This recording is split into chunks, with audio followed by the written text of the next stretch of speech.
Indore high court में film हक के रिलीज होने के पहले लगी याचिका का फैसला सुरक्षित है। न्यायालय द्वारा दोनों पक्षों की दलीलों को सुना गया। फिल्म में डायलॉग और शॉट को लेकर आपत्ति ली गई, जिसको लेकर फिल्म निर्माता के अधिवक्ता ने दीनबंधु बताए हैं।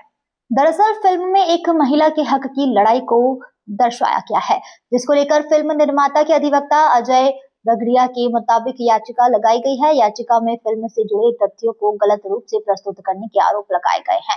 फिल्म की रिलीज पर रोक लगाने की मांग की गई है, तो वहीं निर्माता की ओर से पक्ष रखा गया है कि फिल्म में किसी भी प्रकार की आपत्तिजनक या गलत सामग्री नहीं है। यह फिल्म 1985 में शाहबानों के द्वारा महिलाओं की आवाज बुलंद करने हेतु ज्योति प्रकाश के रूप में है लड़ी गई लड़ाई है, जिसे हिंदुस्तान ही नहीं पूरी दुनिया की महिलाओं तो क्या समाजजनक स्तर पर पहुंचा है। वहीं पर 3 तलाक की कानूनी लड़ाई पर आधारित है, जिसे केवल काल्पनिक रूप से प्रस्तुत किया गया है। यह फिल्म किसी भी भावनाओं को भी आहत नहीं करती है, महिलाओं के अधिकारों के लिए लड़ाई पर आधारित है। 7 नवंबर को फिल्म रिलीज होने वाली है। संभवतः इस मामले में जल्द कोई बड़ा फैसला सुना सकता है। फिल्म में इमरान हाशमी और अभिनेत्री यामी गौतम ने बेहतर किरदार निभाया है। मीडिया से चर्चा के दौरान अधिवक्ता ने फिल्म को लेकर कई तथ्यों के विषय पर बात की है। ये जो याचिका लगी थी वो शाहबानो जी जो लेडी थी उनकी बेटी की तरफ से याचिका लगी थी, ये कहते हुए कि जो फिल्म बनाई जा रही हक, उसके जो प्रोड्यूसर है जिनकी तरफ से मैं अपेयर हुआ था, उनकी प्रोडक्शन में उन्होंने आपत्ति जताई है। उन्हें कुछ आपत्तियां मुख्य तौर पर ये थी कि पहला तो ये है कि राइट टू प्राइवेसी और राइट टू पब्लिसिटी, निजता के अधिकार का हनन है उस फिल्म को लेकर के। दूसरा उन्होंने कहा था कि कुछ डायलॉग्स जो फिल्म में डाले गए हैं वो आपत्तिजनक डायलॉग है और वो डायलॉग कहीं ना कहीं इनके परिवार को मानहानि पहुंचाते हैं और एक अप्रिय घटना को जन्म दे सकते हैं। तीसरा उनका पक्ष ये था कि क्योंकि फिल्म की कंसेंट उनकी बेटी से नहीं ली गई, इसलिए फिल्म को रिलीज करना गलत था। चौथा उन्होंने मांगा कि इस फिल्म को सर्टिफिकेट इशू नहीं करना था central board of film certification को, और इस प्रकार के सर्टिफिकेट इशू करना गलत है। तो मुख्य तौर पे 4 आपत्तियां उन्के समक्ष प्रस्तुत की गई थी, जिसपे की बहस करी थी उनकी याचिकाकर्ता के वकील ने। हमारा एज ए प्रोड्यूसर ये कहना था कि जैसे उदाहरण दिए गए थे उनके पक्ष में से, उन्होंने कहा था कि भाई एक उदाहरण ये है कि कुछ डायलॉग्स जो हमने टीजर और ट्रेलर में देखे हैं वो गलत है। उदाहरण के तौर पर मैं कहूँ तो एक डायलॉग उसमें ये कहा गया था कि शाहबानो तो बहाना है, ये शाहबानो तो एक बहाना है, हमारे खिलाफ हमला पुराना है। उनका कहा गया था कि इसमें कहीं ना कहीं इसको कौमी रंग दिया गया है इस डायलॉग को लेकर के, जो कि तथ्यात्मक रूप से सही नहीं है। मैंने न्यायालय के सामने निवेदन करा, मैंने कहा साहब ये लड़ाई जो है एक अशक्त महिला ने एक सशक्त पुरुष वर्ग के खिलाफ छेड़ी थी, जिसको लेकर के सुप्रीम कोर्ट तक ने उस महिला के पक्ष में निर्णय दिया था।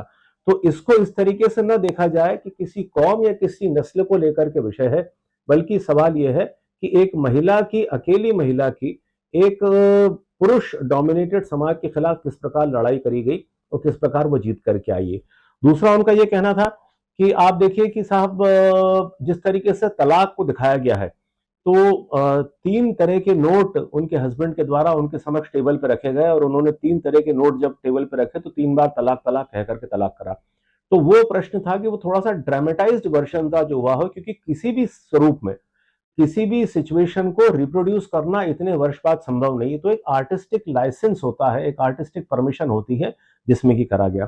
तीसरा उनका कहना यह था कि साहब उनको इस तरीके से डिफेम करा गया कि एक डायलॉग ये आता है कहीं ना कहीं, जो फिल्म में आता है कि ये कौम की गद्दार है। तो कौम की गद्दार का डायलॉग का हमारा जस्टिफिकेशन ये था कि अगर ये डायलॉग है तो डायलॉग तो डिफेमेटरी होगा बोलने वाले के खिलाफ, सुनने वाले को कैसे डिफेम करा जाता है। तो ये उनका वर्जन था और हमने ये कहा कि फिल्म के पहले एक डिस्क्लेमर दिया गया है जिसमें स्पष्ट रूप से ये इंगित किया गया है, लिखा गया है और बोला गया है कि ये फिल्म 2 सोर्सेज से इंस्पायर होकर के बनी। पहला तो एक जिग्ना वोरा की किताब थी, बानो भारत की बेटी, और दूसरा सुप्रीम कोर्ट का वो लैंडमार्क जजमेंट था 1985 में सुप्रीम कोर्ट में दिया गया।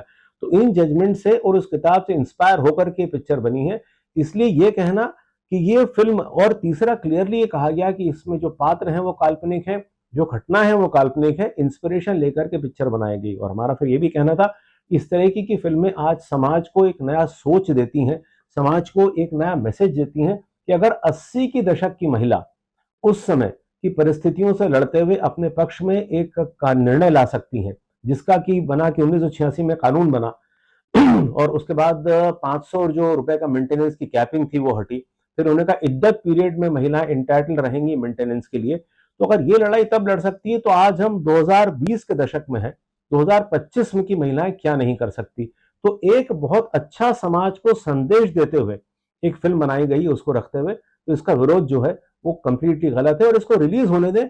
इस फिल्म का बहुत एक व्यापक असर, बहुत अच्छा असर पड़ेगा, ये हमारा कहना था। भैया कोर्ट ने क्या जो निर्णय था वो रिजर्व रख लिया? जी, कोर्ट ने सुनने के बाद निर्णय रिजर्व रखा है। उम्मीद है कि क्योंकि फिल्म की रिलीज परसों ड्यू है, 7 तारीख को, अगर मैं गलती नहीं करता हूं, तो उम्मीद है कि आज या कल में एक निर्णय आने की संभावना है।